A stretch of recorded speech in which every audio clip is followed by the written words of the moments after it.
कश्मीर के कठुआ जिले के हीरानगर सेक्टर में रविवार यानी कि 23 मार्च को सुरक्षा बलों और आतंकियों के बीच एक बार फिर मुठभेड़ हुई।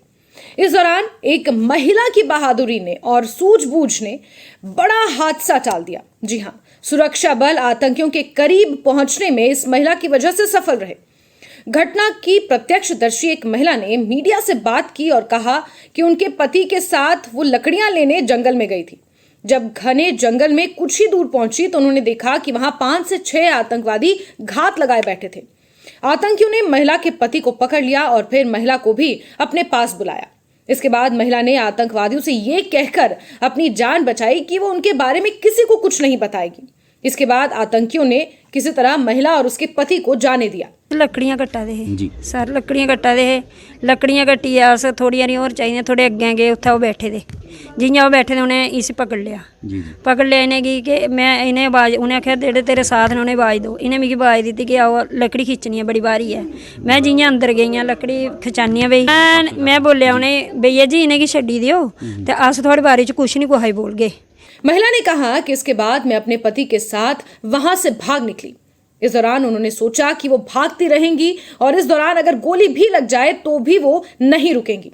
महिला ने आगे कहा कि गांव पहुंचते ही मैंने अपने जीजा को इसके बारे में बताया और फिर मेरे जीजा ने तुरंत पुलिस और आर्मी को सूचित किया। इसके चंद घंटे के अंदर ही पुलिस और सुरक्षा बल वहां पहुंच गए। महिला ने यह दावा किया कि आतंकवादी 5 से 6 की संख्या में हैं, काले कपड़े पहने हुए हैं और उनकी पीठ पर बैग्स हैं। मैं आख्या मां जी अस कुछ नहीं करते, तुस अंदर आओ। जियां मैं आख्या अंदर अग्गे लगी जाने इयां मिगी इन्हें इशारा मारिया, मैं उत्थों नठी आई। जियां मैं नठी मेरे पिछे उग्रवादी नठिया, जियां मेरे पिछे उग्रवादी आया उन्हें आख्या मैं तुझी गोली मार देनी। मैं उन्हें नहीं कुछ भी आख्या, मैं दौड़ती रही। मैं आख्या गोली बजदी बजा लेकिन मैं रुकना नहीं।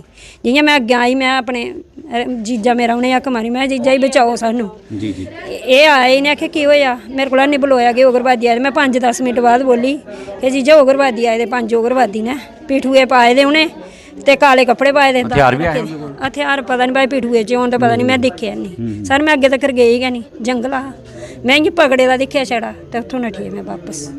शुरू में पुंछ और राजौरी जिले तक सीमित आतंकवादी गतिविधियां अब जम्मू के अन्य क्षेत्रों में भी फैल गई हैं, जो एक बड़ी चिंता का विषय है।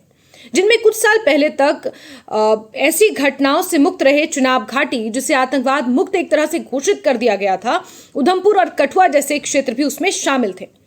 पूर्व में आतंकवादी वाहनों पर घात लगाकर हमला करते रहे और ग्रेनेड तथा कवच भेदी गोलियों के साथ साथ M4 असॉल्ट राइफलों का भी इस्तेमाल आतंकवादी करते रहे।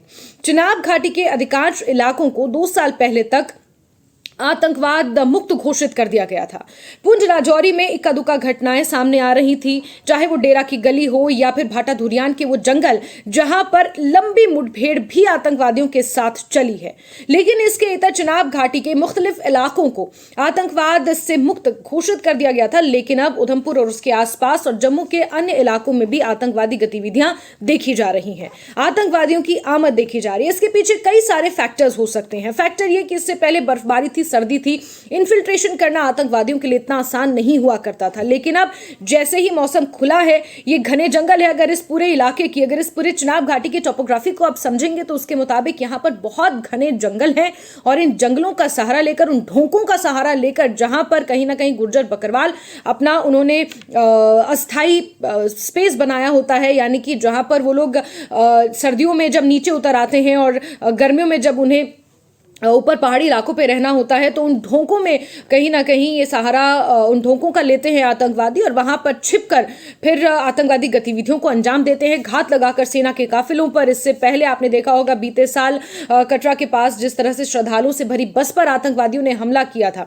लेकिन महिला ने जो यहाँ पर साहस का परिचय दिया है, हिम्मत का परिचय दिया है, वो काबिले तारीफ है। एक तरफ हम बात करते हैं कि लोकल इन्वॉल्वमेंट की के बिना आतंकवादियों का कुछ इस तरह की घटनाओं को अंजाम देना संभव नहीं है, तो वहीं कुछ ऐसे भी लोग हैं जो आतंकवादियों का बेखौफ होकर सामना कर रहे हैं। आप अंदाजा लगा सकते हैं 5 से 6 संख्या में आतंकवादी काले कपड़े पहने हुए, पीठ पर उनके बैग, न जाने कितने हथियार उनके बैग में होंगे। हालांकि अभी ताजा अपडेट आपको बता दें कि पूरे इलाके में बड़े पैमाने पर सर्च अभियान चलाया जा रहा है। अलग अलग एजेंसियां, सेना डटी हुई हैं, जांच अभियान, सर्च ऑपरेशन वहां पर चलाया जा रहा है, खोजबीन की जा रही है आतंकवादियों की धरपकड़ के लिए। लेकिन जिस तरह से इस महिला ने अपने साहस का परिचय दिया है। अगर हर कोई इतना साहसी होकर आतंकवादियों के बारे में या आतंकवादियों से निपटने में कहीं ना कहीं सेना की मदद करे तो इस तरह की घटनाओं पर, इस तरह की गतिविधियों पर लगाम लगाई जा सकती है। हालांकि वीडीजीज बनाए गए हैं, उन्हें अत्याधुनिक हथियार भी प्रोवाइड किए गए हैं और वीडीजीज भी अपने अपने गांव की सुरक्षा करते हैं, रक्षा करते हैं। लेकिन पाकिस्तान सीमा पार की तरफ से जो इन्फिल्ट्रेशन करवाता है, जो आतंकवादी गतिविधियां वहां से होती हैं, उससे पीछे हटने का नाम पाकिस्तान नहीं ले रहा है। हर मोर्चे पर मुंह की खाने के बाद भी पाकिस्तान इस तरह की गतिविधियों से बाज नहीं आता। लेकिन पूरे इलाके में अभी बड़े पैमाने पर सर्च अभियान जारी है और जैसे पूर्व में आतंकवादियों को धराशायी किया गया है, उम्मीद ये की जा रही है कि बहुत जल्द इन आतंकवादियों की धरपकड़ कर इन्हें सलाखों के पीछे डाला जाएगा या फिर मुठभेड़ में इन्हें ढेर किया जाएगा।